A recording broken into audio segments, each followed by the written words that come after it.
কেউ যদি খাবার অপচয় করে তবে সেটা কি তার রিজিক থেকে কাটা যায়, নাকি সেটা তার রিজিকেই ছিল না? শাশুড়িকে মা না বললে কি গুনাহ হবে? মেয়েদের পায়ে কি স্বর্ণের উপর পড়া যাবে? অজু করার পরে কি আয়নায় মুখ দেখলে অজু ভেঙে যাবে না? গোসলখানা ও টয়লেট একসাথে থাকলে অজু করলে হবে কিনা? গোসলের পরে ভেজা চুল গামছা দিয়ে বেঁধে নামাজ আদায় করলে কি নামাজ হবে? আমি একজনের কাছে শুনেছি এরকম করলে নামাজ হবে না। প্রিয় দর্শক, চলুন তাহলে আমরা প্রশ্নোত্তর আলোকিত ভুবনে প্রবেশ করি। কবির হোসেন আপনি লিখেছেন, শাশুড়িকে মা না বললে কি গুনাহ হবে যদি তিনি কষ্ট পান? শাশুড়িকে মা বললে তো গুনাহ হবে না, কারণ এটা তো আপনি জন্মদাতা গর্ভধারণকারিণী মা হিসাবে তাকে আপনি মা সম্বোধন করছেন, এটা সম্মানসূচকভাবে মা হিসাবে আপনি তাকে আখ্যায়িত করছেন। কারণ আপনি আপনার মায়ের নাম যেখানে সেখানে লিখতে হয় সেখানে শাশুড়ির নাম কোথাও লেখেন না, তার মানে আপনি তাকে আপনার গর্ভধারণকারিণী মা হিসাবে স্বীকৃতি দিচ্ছেন না, বিধায় তাকে মা বলাতে কোনো অসুবিধা নেই। আর যদি মা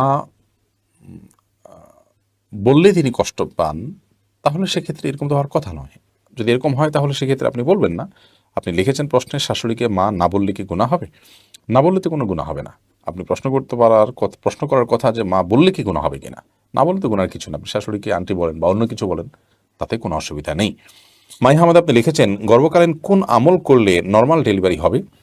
গর্ভকালীন সময় এরকম কোনো বিশেষ আমলের কথা কোরআন হাদিসে বলা হয়নি যে আমল করলে নর্মাল ডেলিভারি হবে। তবে হ্যাঁ, গর্ভ যাতে নর্মালভাবে হয়, অপারেশন করতে না হয়, সেজন্য আল্লাহর রহমানের কাছে আপনি সাধারণভাবে দোয়া করতে পারেন। আর দান এবং সাদাকা এটা মানুষকে কঠিন কোনো পরিস্থিতি থেকে উত্তরের পথ দেখায়, বিধায় এরকম পরিস্থিতিতে আপনি কিছু দান সাদাকা করতে পারেন। এবং বিশেষভাবে ইস্তেগফার, দুরূদ সহ যে আমলগুলো বান্দার খুব কঠিন সিচুয়েশনে পড়লে আল্লাহ তাআলা তার জন্য বিষয়টিকে সহজ করেন, সে আমলগুলো আপনি বিশেষ করে করবেন। আল্লাহ তাআলার কাছে সাধারণভাবে দোয়া করতে থাকবেন। এছাড়া সুনির্দিষ্ট কোনো দোয়া বা আমল কোরআন হাদিস আমাদেরকে শেখায়নি যেটার মাধ্যমে নর্মাল ডেলিভারি হবে। এক নিমিষে এই আইডি থেকে আপনি লিখেছেন, মেয়েদের পায়ে কি স্বর্ণের উপর পড়া যাবে? যাবে, কোনো অসুবিধা নেই। মেয়েরা স্বর্ণ বা রূপা যে কোনোটি পড়তে পারে।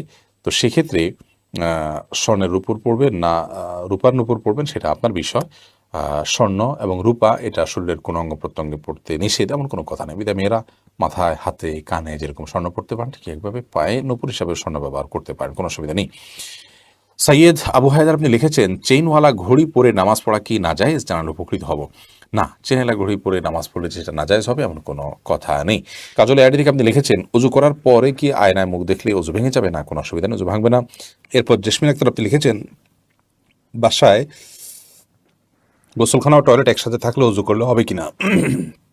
বাসা যদি গোসলখানা এবং টয়লেট একসাথে থাকে সেক্ষেত্রে ভেতরে অজু করলে অজু হয়ে যাবে, কিন্তু উত্তম হলো কমোড এবং টিপের মাঝে কোনো পার্টিশন না থাকলে, আড়াল না থাকলে সেক্ষেত্রে বাইরে অজু করবেন, এটা হলো উত্তম।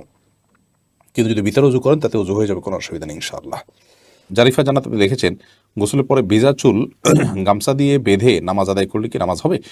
আমি একজনের কাছে শুনেছি এরকম করলে নামাজ হবে না, বিষয়ে কিছু বলেন না। এরকম করে নামাজ হবে না এমন কোনো কথা নেই। আপনি একজন নারী হিসেবে আপনার পুরো শরীর আপনাকে ঢেকে নামাজ পড়তে হবে, শুধুমাত্র মুখমণ্ডল এবং দুই হাতের কবজি আপনি খোলা রাখবেন।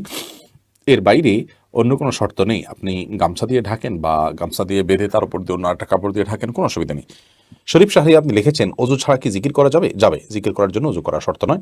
শিরিনা বেগম আপনি লিখেছেন, পুরুষের কি রূপার আংটি পড়তে পারবে? জি, পুরুষের রূপার আংটি পড়তে পারবে এবং এটি বিভিন্ন বর্ণনা দ্বারা সাব্যস্ত হয়েছে। তিশা শুভ্র আপনি লিখেছেন, কেউ যদি খাবার অপচয় করে তবে সেটা কি তার রিজিক থেকে কাটা যায়, নাকি সেটা তার রিজিকেই ছিল না? দেখুন, যদি কেউ খাবার অপচয় করে তাহলে সেক্ষেত্রে তার রিজিক থেকে সেটা কাটা যায়, ব্যাপারটা সেরকম নয়। মানুষের রিজিক যা তার জন্য বরাদ্দ আছে সেটা তিনি ভক্ষণ করবেনই, কিন্তু তিনি ইচ্ছাকৃতভাবে খাবার নষ্ট করার কারণে তাকে অপরাধী হিসাবে বিবেচনা করা হবে এবং তার জন্য তার শাস্তি হবে। এর মানে এই নয় যে তার রিজিকে ছিল না, অতএব তার অপরাধটা কোথায়? তার অপরাধটা হলো তিনি এটার সদ্ব্যবহার করেননি, তার দায়িত্ব তিনি পালন করেননি, তিনি এটাকে নষ্ট করেছেন, এটা হলো তার অপরাধ। কিন্তু এর মানে এই নয় যে ওই খাবারটা তার রিজিক ছিল কিন্তু মিস হয়ে গেছে, না। বরং বান্দার যে রিজিক আল্লাহ তাআলা লিখে রেখেছেন, নবী করিম সাল্লাল্লাহু আলাইহি ওয়াসাল্লাম বলেছেন, কোনো ব্যক্তি মৃত্যুবরণ করবে না হাত্তা তাস্তাওফিয়া রিজকাহা, তার রিজিক পরিপূর্ণভাবে ভোগ করার আগ পর্যন্ত। বিধায় রিজিক মিস হওয়ার কোনো সুযোগ কিন্তু নেই।